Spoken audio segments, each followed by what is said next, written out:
Hervé Gattegno et son parti pris. Bonjour Hervé. Bonjour. Revenons sur cette polémique lancée par l'UMP autour des primaires du Parti Socialiste qui estime que le PS est en train de ficher les électeurs. Ces attaques contre les primaires socialistes relèvent du combat d'arrière-garde, pensez-vous? Pourquoi Hervé? Parce que les primaires, c'est le sens de l'histoire, hein, et donc l'UMP roule à contresens.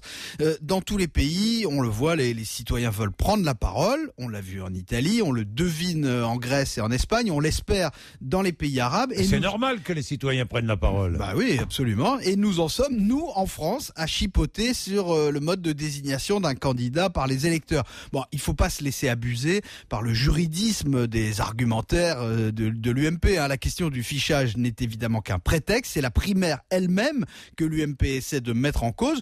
C'est son droit, c'est de la tactique. Mais à entendre Jean-François Copé, il faudrait finalement préférer le choix imposé d'un candidat par un appareil politique plus ou moins verrouillé à un vote libre et élargi. C'est une vision étroite, étriquée même de la politique. Vous trouvez que tous les partis devraient organiser des primaires? Ça pourrait être une sorte d'idéal, mais après tout... Comme aux États-Unis d'ailleurs, où il y a des primaires. Oui, bien sûr, mais après tout, les partis et leurs membres font comme ils veulent. Et ce qui est cocasse, c'est que les héritiers du gaullisme défendent la mainmise des appareils sur les hommes et les idées, c'est-à-dire ce que le général de Gaulle n'a cessé de dénoncer. Alors, si le PS s'était borné à organiser un vote de militants, l'UMP aurait applaudi. Là, ce qui pose problème, c'est l'ouverture du scrutin aux sympathisants. Autrement dit, la recherche d'une légitimité qui aille au-delà du parti. Alors, tout le monde ou presque l'a oublié, mais avant 2007, l'UMP avait envisagé de faire des primaires élargies. Finalement, le résultat, ce sera qu'en 2012, il n'y aura sans doute même pas de vote d'investiture pour Nicolas Sarkozy. Je crois que l'UMP redoute que les primaires aient des effets secondaires. Oui, l'argument de Jean-François Copé, c'est le risque de distinguer les électeurs de gauche grâce aux listes électorales qui seront prêtées au PS. Est-ce que ce n'est pas un argument recevable quand même? Mais juridiquement peut-être, politiquement sûrement pas.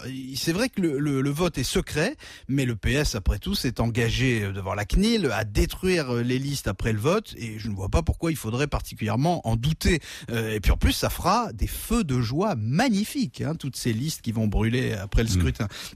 Maintenant, imaginez que des maires de gauche pourraient en profiter pour pointer qui parmi leurs employés municipaux n'est pas venu voter à la primaire, donc qui n'est pas de leur camp, et les sanctionner ensuite. Ça, c'est une conception paranoïaque des pouvoirs locaux.